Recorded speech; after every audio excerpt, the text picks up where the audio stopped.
Pernahkah kamu merasa HP kamu sedang mendengarkan? Baru saja kamu memikirkan sebuah sepatu atau membicarakannya dengan teman. Tiba-tiba iklannya muncul di layar kamu. Itu bukan kebetulan, dan itu hanyalah puncak gunung es dari apa yang sebenarnya terjadi di balik layar. Kita merasa kita yang mengontrol teknologi, tapi kenyataannya teknologi mungkin sedang memanen kita. Dari algoritma yang memanipulasi otak, hingga teori bahwa internet yang kita kenal sekarang sebenarnya sudah mati. Selamat datang di 0 sekian ID.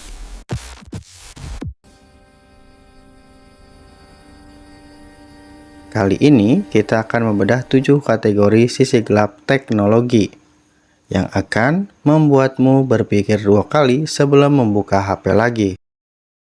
Mari kita masuk ke dalam lubang kegelapan teknologi yang mengerikan.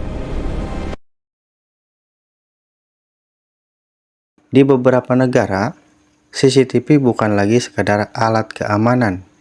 Dengan teknologi face recognition, setiap gerak-gerikmu dinilai. Menyeberang sembarangan, skor turun. Mengkritik di sosmed, skor turun.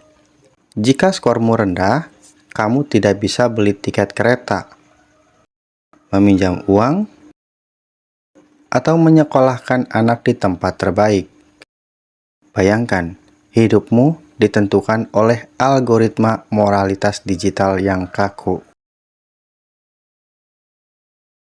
Di balik desain HP yang elegan dan mahal, ada darah dan keringat yang tidak terlihat.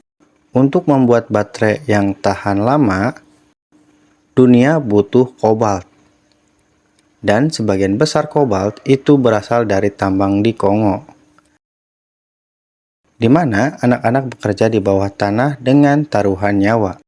Teknologi hijau yang kita banggakan ternyata meninggalkan jejak perbudakan modern dan gunung sampah elektronik yang meracuni bumi.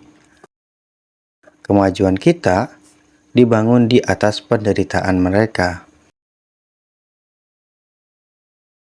Pernahkah kamu merasa komentar di YouTube, TikTok, X, ataupun sosial media yang lainnya, dan komentarnya itu mirip semua? Ada sebuah teori konspirasi yang mulai masuk akal. Dead Internet Theory. Teori ini menyebutkan bahwa sejak tahun 2019, mayoritas konten di internet tidak lagi dibuat oleh manusia, melainkan AI dan bot. Mereka berinteraksi satu sama lain, menciptakan tren palsu, dan menggiring opini publik. Kita mungkin satu-satunya manusia asli di tengah lautan algoritma yang saling bicara. AI bukan lagi soal ChatGPT yang membantu tugasmu. Sekarang, AI bisa mencuri identitas kamu. Dengan teknologi deepfake, suara dan wajahmu bisa ditiru dengan akurasi 99%. Ada kasus di mana orang tua mentransfer uang karena mendengar suara anaknya minta tolong. Padahal itu hanya AI. Di kategori ini, kebenaran adalah barang langka. Jangan percaya pada apa yang kamu lihat, apalagi apa yang kamu dengar. Algoritma bukan sekadar pemberi rekomendasi video. Dia adalah tangan tak terlihat yang membentuk cara pandangmu. Kamu hanya akan diperlihatkan berita yang kamu sukai. Membuatmu terjebak dalam echo chamber, ini membuat masyarakat semakin terpecah.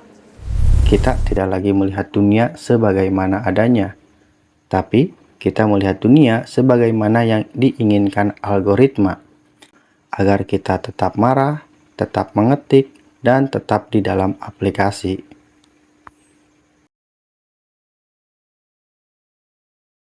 Kenapa kamu sulit sekali meletakkan HP sebelum tidur?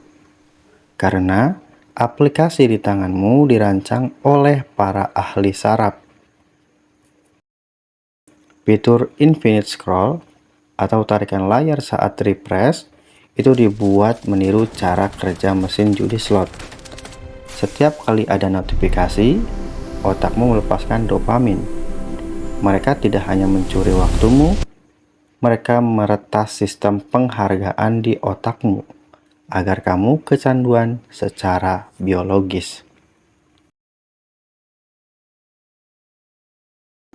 Yang paling sering kita rasakan, mata dan telinga digital.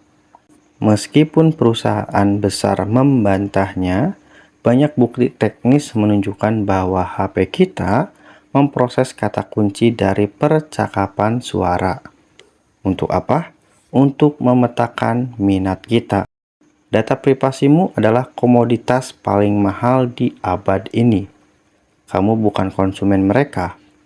Kamulah produk yang mereka jual ke pengiklan.